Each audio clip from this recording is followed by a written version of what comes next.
Hello friends, मैं नरोत्तम लोरोली और आप देख रहे हैं हमारे YouTube channel Ambedkar people's voice को। दरअसल आपको बता दें कि बाबा साहब डॉक्टर भीमराव अंबेडकर और दलित समाज के अंदर उनके नाम पर आई जागृति का परिचय परिणाम एक वायरल सोशल मीडिया पर एक वीडियो के द्वारा साफ अंदाजा लगाया जा सकता है।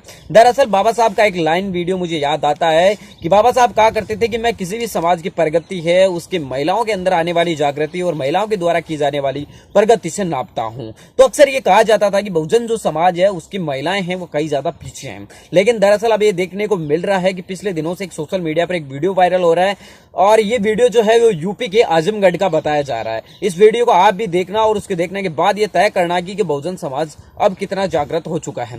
दरअसल महिलाएं जो है, छात्राएं हैं, वो अपने अधिकारों के प्रति कितनी सजग हो चुकी है इस वीडियो से आप अंदाजा लगा सकते हैं। आपको वो वीडियो हम दिखाते हैं, उसके बाद आगे की बात करेंगे। बाबा साहब की प्रतिमा को बाहर किया गया है, इसलिए हम लोग उंगली उठाए हैं उस पर कि हम लोग का अधिकार क्यों ऐसे कर रही है। लेकिन फिर भी आज यहाँ के प्रिंसिपल डॉक्टर बाबा साहब संविधान के एक लड़की गाली दी, जब मैं बोली हूँ तो मुझे धक्का दे करके हटा दिया। और अभी अंकिता सिंह मैम हमें कहीं अपने रूम में जाओ और उसको अपने बेड पर और उसको अपने बेड पर बैठा कर बताइए, हम लोग अपना अधिकार नहीं मांगेंगे?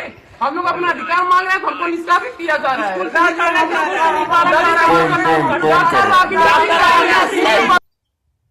दरअसल आपको बता दें कि ये वीडियो है वो उत्तर प्रदेश के आजमगढ़ के एक इंटर कॉलेज के छात्रावास का बताया जा रहा है।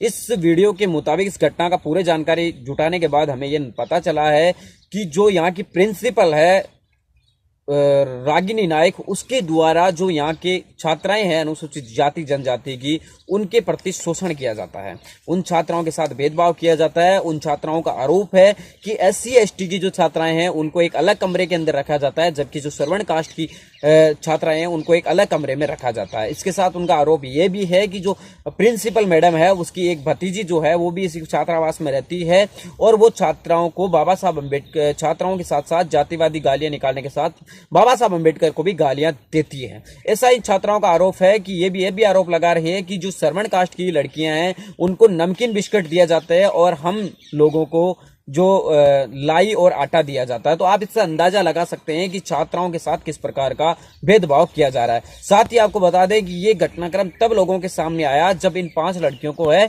छात्रावास से निष्कासित कर दिया गया। उसके बाद उनका आरोप यह है लड़कियों ने कि हम लोगों ने बाबा साहब अम्बेडकर और गौतम बुद्ध की लगी तस्वीर जब हटाने की कोशिश की गई तो उसके विरोध के अंदर आवाज उठाई, तो इस वजह से प्रिंसिपल मैडम ने हम लोगों को बाहर का रास्ता दिखा दिया। इस मामले के अंदर है स्थानीय भीम आर्मी सहित कई लोगों ने उनकी सहायता करने की बात कही है और लोग सामने भी आ रहे हैं कि अब इस मामले के अंदर राजनीति होनी शुरू हो चुकी है। लेकिन आपको दरअसल ये बता दें कि ये पहला मामला नहीं है। कल हमने एक वीडियो आपको और दिखाया था जिसके अंदर ये कहने की दिखाने की कोशिश की थी कि एक 10वीं के छात्र का, उत्तर प्रदेश की भी वो घटना थी कि 10 वर्ष के छात्र की बैग के ऊपर, जो स्कूल बैग होता है उसके ऊपर जय भीम लिखा हुआ था।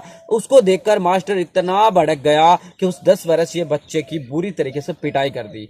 तो इन बच्चों के साथ जो भेदभाव है आप समझ सकते हैं कि ये जो जातिवाद का आतंक है, ये जातिवाद का जो जहर है, वो केवल मात्र ग्रामीण प्रदेश में ही नहीं बल्कि शहरी इलाके जहां पर इंटर कॉलेज है, जहां पर ये समानता, शिक्षा, एकता का पाठ पढ़ाया जाता है, जहां पर जो शिक्षा है उसका विस्तार किया जाता है, जहां पर ज्ञान की बात पढ़ाई जाती है, जहां पर दिमाग को विकसित किया जाता है, मानव बुद्धि को विकसित किया जाता है, वहां पर दरअसल जातीय आतंकवाद को विकसित करने की घटना है वो लगातार सामने आती रहती है। तो इन प्रकार की घटनाओं से यह साफ हो चुका है। मैं समाज के जो लोग हैं, बहुजन समाज के जो लोग हैं, SC ST OBC के जो लोग हैं, उनसे यह कहना चाहता हूं कि आप ये कतई सजग मत समझे कि मेरे बच्चे को मैंने स्कूल में भेज दिया है वो वहां पे सुरक्षित रहेगा। ये कतई गारंटी नहीं देता कि आपने अगर अपने बच्चे को स्कूल में भेज दिया तो वो वहां पर सुरक्षित है। उसके साथ मानसिक, शारीरिक हर प्रकार के शोषण है वो किए जाते हैं। मैं ये कहना चाहता हूं कि अगर इस प्रकार के जो मामले सामने आते हैं उनके ऊपर सरकार को सख्त से सख्त कदम है वो कार्रवाई करनी चाहिए, चाहे कोई भी इसमें गुनहगार क्यों ना हो,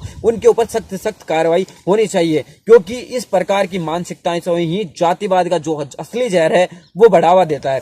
और इस प्रकार की जो घटनाएं हैं, इस प्रकार की जो घटनाएं होती है उनसे पूरे समाज के अंदर एक अलग प्रकार का मैसेज जाता है और उससे जो राजनीति होती है, समाज का जो भाईचारा ताना बाना होता है, उसके अंदर एक जहर घोलने का काम किया जाता है। तो आप एक खुद अंदाजा लगा सकते हैं कि जब एक शिक्षक जो पढ़ा लिखा होता है, शिक्षक ही नहीं प्रिंसिपल पदवी जो इतने बच्चों को एक साथ इंचार्ज करता है, उनको सुटेबल करता है, जिसके हैंड में पूरा जो स्टाफ होता है, वो अगर इस प्रकार की पटनानाई करेगा, इस प्रकार की घटनाएं करेगा, तो आप खुद अंदाजा लगा सकते हैं कि आगे का जो देश का भविष्य है वो किस तरफ जाएगा। अक्सर हमने आप लोगों को कई सारे वीडियो बनाकर दिखाए हैं, जिसके अंदर साफ कहा है कि जो जातिवाद का आतंक है वो पूरी तरीके से भारत की नस नस के अंदर, रग रग के अंदर बस चुका है। इसका खात्मा होना बहुत ही ज्यादा जरूरी है। मैं तो ये मानता हूं, मानता ही नहीं बल्कि ये हकीकत है, एक आंकड़े के अनुसार साफ देखा जा सका है कि जो भारत और पाकिस्तान के बीच के अंदर, जम्मू कश्मीर के अंदर जो हालात है, उनके अनुसार एक रिपोर्ट आंकड़े ने बताई है कि 5 साल के अंदर 1300-1400 लोगों की हत्या हुई है,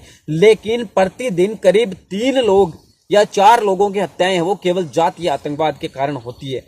तो आप इस चीज से अंदाजा लगा सकते हैं कि प्रत्येक 15 मिनट बाद में एक SC/ST के ऊपर एक मुकदमा दर्ज होता है। तो इससे अंदाजा लगाया जा सकता है कि इस देश के अंदर जो जातिवाद का जहर है वो कितना गहरा है, जातिवाद की जो जड़ें हैं वो कितनी गहरी है। मिलेंगे किसी नए वीडियो के साथ, लेकिन उससे पहले यह हम प्रशासन से अनुरोध करते हैं कि इन छात्राओं को न्याय दीजिए, इंसाफ दीजिए। मिलेंगे किसी नए वीडियो के साथ, तब तक आपसे लेते विदा। जय भीम, जय भारत। आप हमारे चैनल अम्बेडकर पीपुल्स वॉइस को सब्सक्राइब कीजिए और बेल आइकन भी दबाइए और पाइए हर वीडियो की नोटिफिकेशन।